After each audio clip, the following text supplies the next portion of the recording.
네, 지방선거 하루 전입니다. 여야 모두 막판 표심 끌어모으기에 총력전을 펼치고 있는데요. 자, 마지막 변수들 짚어보겠습니다. 김경진 전 국회의원 그리고 조기현 더불어민주당 법률위 부위원장 두 분 모셨습니다. 어서 오십시오. 안녕하십니까. 안녕하세요. 예, 안녕하십니까. 바닥 한 표까지 영끌하기 위해서 지금 여야 모두 총력전을 펼치고 있는데요. 17개 시도지사, 7개 지역 국회의원 이렇게 봤을 때 김경진 의원님 결과 어떻게 예측하고 계십니까? 모르겠어요. 전혀 모르겠다. 네. 이제 어쨌든 정당 지지도가 이제 민주당보다는 저희가 살짝 높잖아요. 네. 보면. 그리고 취임 이후에 윤석열 대통령 지지도가 생각보다는 조금씩 이렇게 네. 한 발자국씩 지금 올라가고 있는 상황들이잖아요. 보면. 이제 그런 데서 저희들 희망은 가지고 있지만 이제 그럼에도 불구하고 지금 거대 야당 170석의 거대 야당이라고 하는 힘이 있고 지금까지 사실은 광역 또 지방의 기초 지자체장들 그다음에 광역의회 의원들의 한 95%를 민주당이 장악하고 네. 있었거든요. 그러면 이게 지방선거라고 하는 것은 사실은 조직선거거든요. 보면. 그러면 이 풀뿌리 조직력이라고 하는 게 아무리 정당 지지도나 대통령 지지율이 올라가고 있다고 하더라도 이게 민주당이 가지고 있는 저력을 무시할 수가 없거든요. 네. 그래서 저희는 어제 오늘 지금 김민석 선대위원장께서 뭐 여러 가지 엄살을 하고 있는데 사실은 엄살이라고 봐요. 그래서 저희 입장에서는 방심할 것은 단 한 군도 없다. 심지어 서울마저도 긴장해야 된다. 네. 그래서 지지하시는 분들이 얼마만큼 나와서 투표를 해주느냐 거기에 따라 달려 있고 결국은 아마 내일 저녁 돼봐야 상황을 조금 예측할 수 있지 않을까 이렇게 봅니다. 네. 조직표를 무시할 수 없기 네. 때문에 긴장해야 된다. 서울도 조심해야 된다. 네. 이렇게 얘기를 해주셨는데, 자 김민석 선대위 공동총괄본부장 얘기를 해주셨으니까 오늘 아침에 민주당 4곳, 그러니까 호남하고 제주인데 여기도 장담하기 어렵다 이렇게 얘기를 하셨거든요.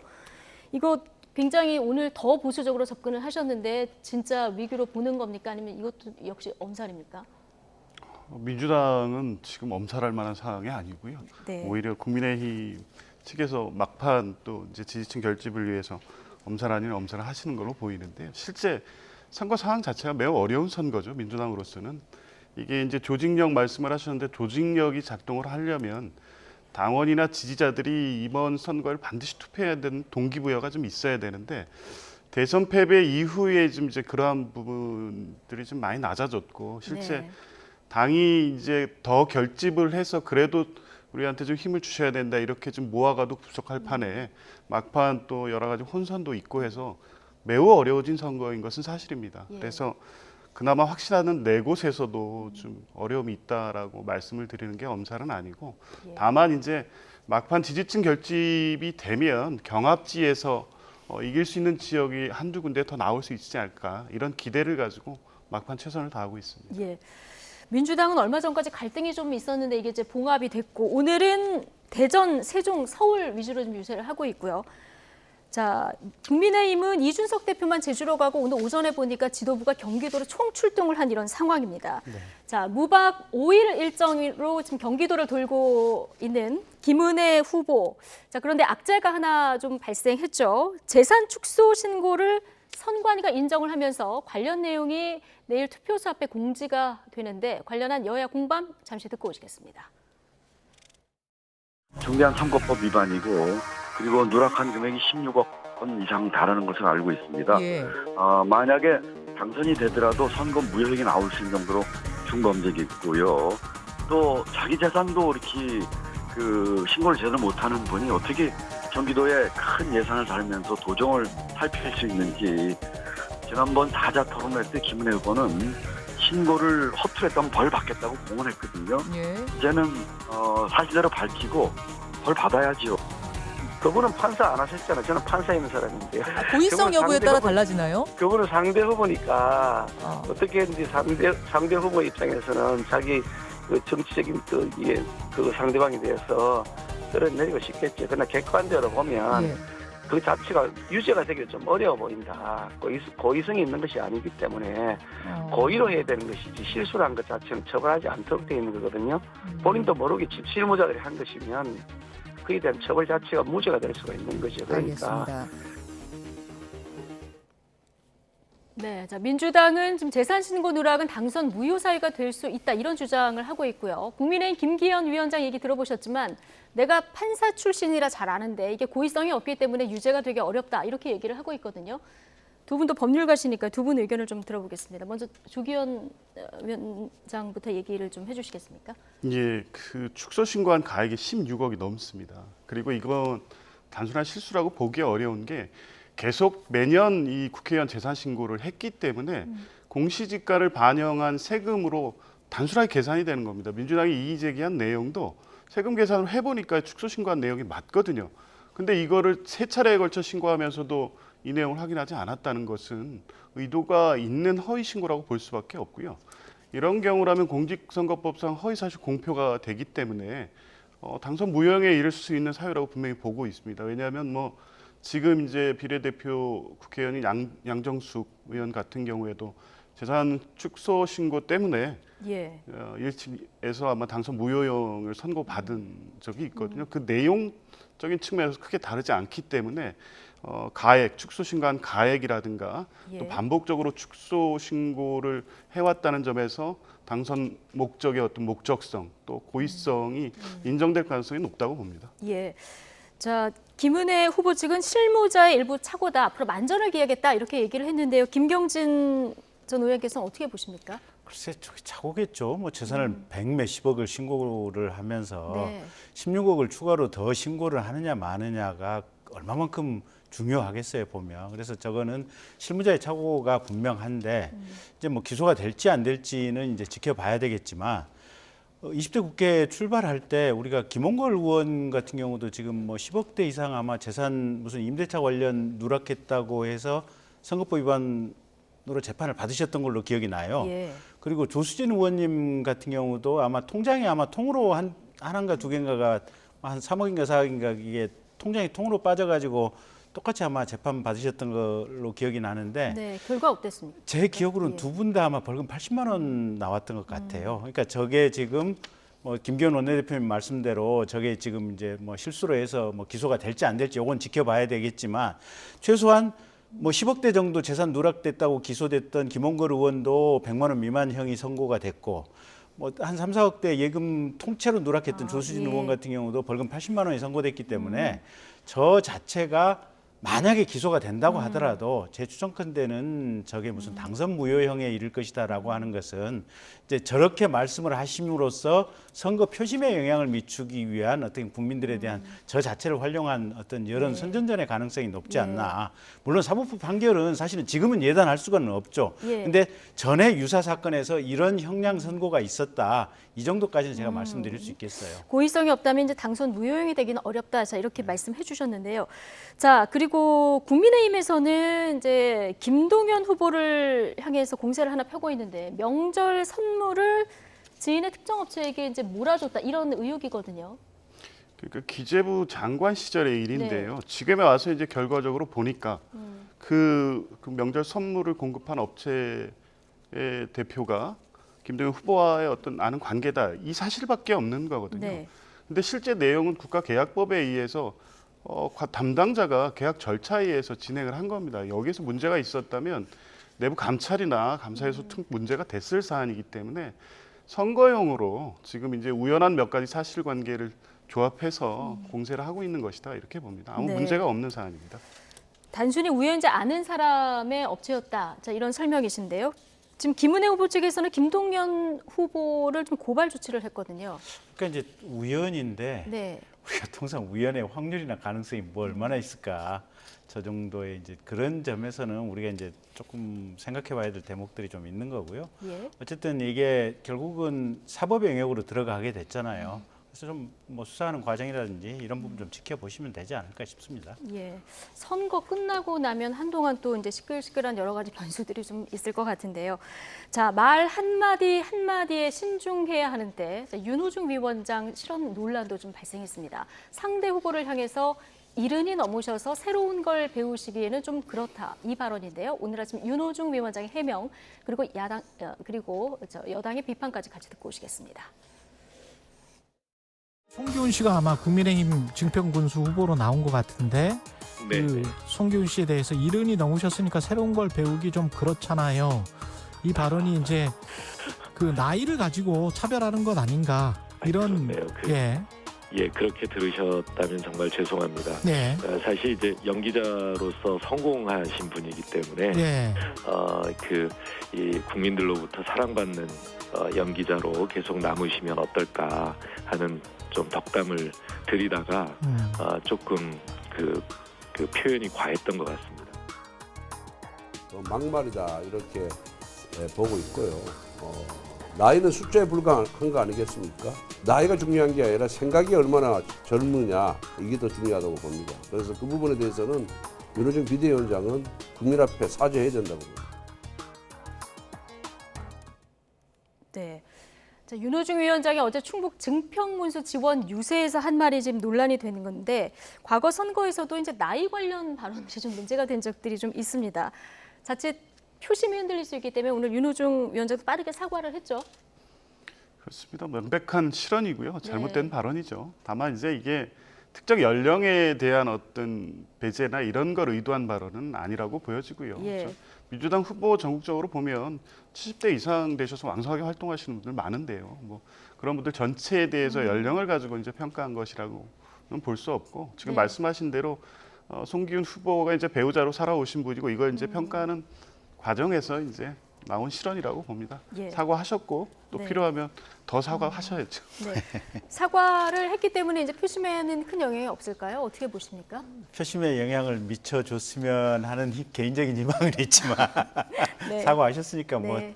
큰 영향은 없을 것이다. 뭐 아니 제가 더 비판을 드릴 여지는 없겠어요. 네. 그러니까 이제 국민들이 판단하시겠죠. 국민들이 최종 보고 판단을 하실 것이다. 자, 이것도 지금 선거 변수가 될까요? 공직자 인사검증을 담당하는 법무부 내 인사정보관리단 신설안이 오늘 국무회의에서 의결됐죠. 이런 중에 대통령실에서는 대통령 친인척을 담당하는 특별감찰관을 임명한다 안 한다 혼선도 좀 있었는데요. 자, 이게 민정수석실에서 그동안 담당해 왔었던 공직자 인사검증 이제 법무부 산하의 인사정보관리단 이곳에서 이제 검증을 하게 되는 건데 민주당에서 초유의 검찰공화국이 될 것이다. 이렇게 우려하는 지점은 특별히 어떤 부분입니까? 모든 권한이 법무부에 집중돼 있습니다. 지금 어찌됐든 일부 직접 수사권도 남아있기 때문에 수사와 기소를 하게 되는 거를 지휘하는 게 법무부거든요. 예. 한동훈 장관이죠. 거기에 인사 관련 정보까지 갖게 되면 실제 공직사의 전체에 대한 통제력을 한동훈 장관이 갖게 되는 것입니다. 예. 더군다나 인사정보관리단 구성이나 주 역할에 보면 검사들이 주 역할을 하게 돼 있거든요. 그러면 인사정보 관리부터 거기서 발생된 어떤 기밀 정보에 따른 어떤 수사 기소 이런 부분을 통해서 공직사회를 통제하거나 또 야당에 대한 어떤 정치 탄압의 수단으로 삼을 수도 있고 여러 측면에서 우려되는 게 큽니다. 이 권한의 집중 문제 청와대 민정수석실과 과거에 이제 인사기능을 인사혁신처에서 받아서 상호간에 정부하고 견제하면서 기능을 하게 돼 있는 거거든요. 그래서 또 이제 인사 정보 같은 경우에는 기밀 사항이 많기 때문에 좀 엄밀히 관리해야 되는데 예. 그것을 틀어준다는 것 자체가 막강한 권한을 갖게 되는 것이고 이제 그러한 측면에서 보면 이것은 뭐 부처에 간의 단순한 업무 조정 문제가 아니라 한동훈의 법무부로 사실상 모든 어떤 사정 또 인사 검증 기능이 집중된다는 측면에서 매우 우려스러운 상황이라는 겁니다. 네, 그러니까 수사와 기소권이 다 있는 검찰을 지휘하는 법무부 장관인데 여기에 인사검증 권한까지 가면 너무 비대해지는 거 아니냐, 너무 집중되는 거 아니냐 이런 지적인데 특히 대법관 검증도 이제 해야 되는 상황이 되기 때문에 민주당에서는 이게 삼권 분립 훼손 아니냐 이런 지적이 특별히 나오는 것 같아요. 근데 기존의 대법관에 대해서도 그럼 문재인 대통령이 임명하는 대법관에 대해서는 네. 민정수석실이 됐건 아니면 경찰이 됐건 예. 검증 안 했나요? 또 역시 행정부에서 검증을. 행정부에서 했잖아요. 그건 뭐 상권분립 그러면 네. 같은 논리라면 침해 아닌가요? 그러니까 그건 말이 안 되는 소리죠. 말이 안 되는 소리고 기존의 문재인 대통령 시절에는 실제 이제 검증, 그러니까 법상의 검증 업무는 인사혁신처에 있지만 이걸 지금 대통령 비서실 특히 민정수석에게 위임을 했고 예. 민정수석은 이 위임받은 권한을 구체적인 집행을 경찰한테 맡겼잖아요. 그리고 그 이제 금융감독원이나 뭐 이쪽에도 일부 또 맡겼고 지금 그런 상황들 아니에요 보면. 근데 지금 민정수석실이 없어지면서 법무부에서 요거를 직접 조사할 수 있는 경찰이 과거에 집행하던 요 역할을 지금 법무부 안에 구체적인 단을 두고 여기서 전담해서 하겠다고 하는 거 아니에요 보면. 예. 그러면 경찰이 하던 거는 문제가 없고 검찰 법무부 안에 공식적인 단을 만들어서 이 부분의 역할을 전담해서 그것도 무슨 검사들이 아니고 각 부처의 경찰을 포함해서 각 부처의 공무원들이 파견돼 가지고 이 단 안에서 전문적으로 하겠다고 하는 게 네. 과거 경찰이 하는 거에 비해서 무슨 인권 침해의 소지가 더 있나요? 한동훈 법무부 장관이 이게 비밀 업무에서 공무원 통상 업무로 전환되는 의미 있는 진전이다 이렇게 얘기했는데 여기에 동의를 하시는 겁니까? 그렇죠. 이게 과거에는 어쨌든 이게 민정수석실로 직보로 해서 갔잖아요. 예. 보면 경찰이. 그러면 민정수석 이게 국무총리라든지 이런 데를 지금 건너뛰는 거 아니에요. 보면 행안부 장관이라든지. 근데 이제는 단이 있으면 법무부 장관이 볼 수도 있고요. 또 그다음에 국무총리가 나도 좀 봅시다라고 해서 볼 수도 있는 거 아니에요. 보면 체계화된 공직 조직 안에 지금 예. 들어가는 거 아니에요. 보면. 그러면 과거 문재인 정부에서 했던 방식하고 지금 현재의 이 방식하고 어떤 게 더 층층이 견제 장치, 체크할 수 있는 장치가 더 있는 건가요? 저는 명확한 것 같은데요. 이제 대신 한동훈이 이제 윤석열 대통령의 측근이기 때문에 좀 위험하지 않느냐. 그 비판에 있을 수는 있는 것 같아요. 근데 그러면 한동훈 장관이 천년만년 법무부 장관 하나요? 예. 한동훈이라는 그 그 인물을 인물이 이제 빼고 보면 그렇죠. 그렇다는 말씀이신 시스템화가 거죠? 예. 제가 볼 때는 문재인 정부에 비해서 훨씬 더 시스템화가 된 것이고 이게 예. 총리라든지 법무부 장관에 의해서 조금 더 체계적일 수 있는 이 구조가 만들어진 거 아니에요. 네. 그래서 저는 제도 자체는 훨씬 더 진일보한 것이다 이렇게 봐야 될 것 같고 네. 다만 한동훈 법무부 장관을 이제 대통령께서 너무 신임을 하시니 그 부분에 대한 문제 제기를 한다면 그건 있을 수도 있겠다. 네. 이제 그런 거고.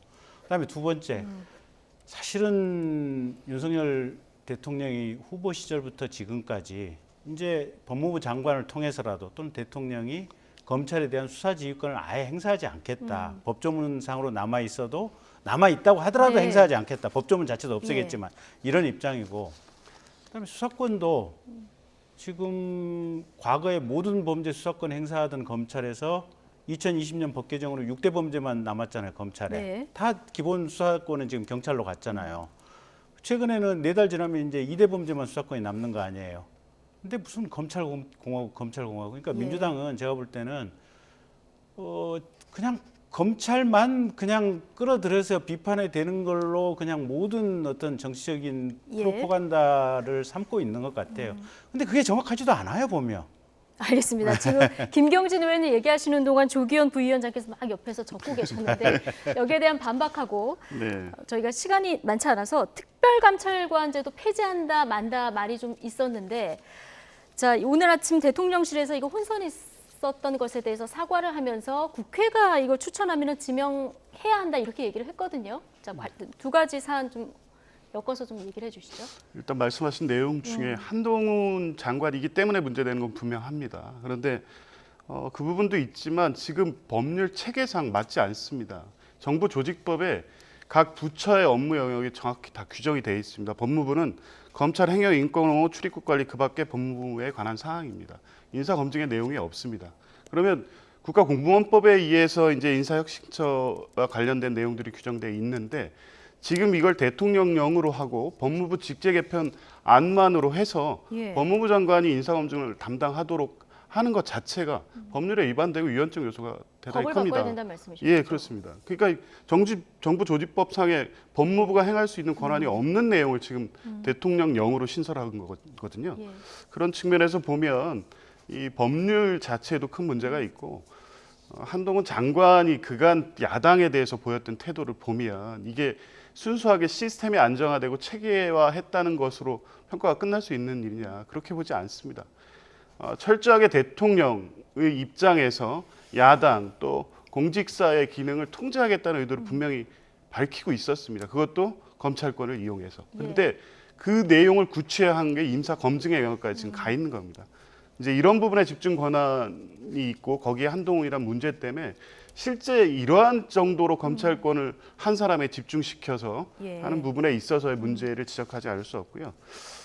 그 특별감찰관 문제는 보면 이게 이제 대통령실 핵심 관계자 발언으로 나왔는데 내심의 의사가 있다고 봅니다. 대통령 본인이나 폐지하고 폐지하고 있다 싶다는. 이렇게 보십니까? 예, 그렇습니다. 왜냐하면 이 감찰관실이 박근혜 정부 때 신설이 됐는데 첫 감찰관이었던 이석수 감찰관이 실제 역할을 제대로 했었습니다. 여러 가지 문제를 지적하고 뭐 고발도 하고 그러다가 이제 사실 직에서 사실상 해촉된 거 아니겠습니까?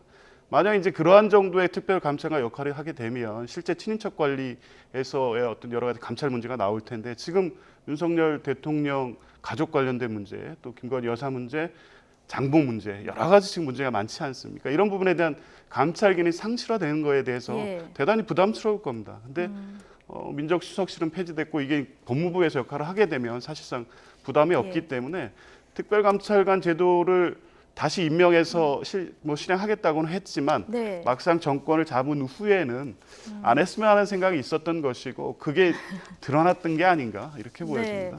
좀 오늘 권성동 원내대표는 말실수다 이렇게 뭐 얘기를 하긴 했는데 김경진 의원님 얘기 마지막으로 짧게 좀 들어보겠습니다. 아니 문재인 정부 자기네들은 4년 내내 임명 안 했잖아요. 저희가 기억하는 특별감찰관 이석수 임명했다가 곧바로 몇 달 있다가 국정원 기조실장으로 그냥 발령 내버리고 나서 그다음부터 아예 공중분해 시켜버린 거 아니에요 보면. 4년 내내 임명 안 해놓고 대통령실 관계자가 잠시 지금 엉뚱한 소리를 하셨던 모양인데 윤 대통령이 즉시 바로 잡았잖아요. 이건 법률 사항이고 법대로 집행해야 될 사항이라고. 법률상 이건 임명해야 되는 게 맞다는 의무사항이죠. 의무사항을 문재인 대통령 4년 내내 이행 안 했어요. 위헌적 행위를 문재인 대통령은 4년 내내 위헌적 대통령 직무집행을 했던 거예요. 보면 윤 대통령 바로 지금 이거 참모진이 말 잘못한 것 같다. 이거 집행해야 될 사안이다. 이행해야 될 사안이다. 분명히 얘기했잖아요. 알겠습니다. 근데 뭘 그렇게 비판하셨으니까 이제 임명하셔서 제대로 역할 하시게 하면 되는 거죠. 알겠습니다. 자, 내일 선거인데요. 새벽 6시부터 저녁 6시까지 진행되고 6시 반부터 7시 반까지는 확진자 투표가 또 진행이 되니까요. 막판 이 표심을 움직인 변수들이 어떻게 작동할지 좀 지켜봐야 될 것 같습니다. 김경진 전 국회의원 그리고 주의견 더불어민주당 법률위 부위원장과 함께했습니다. 고맙습니다.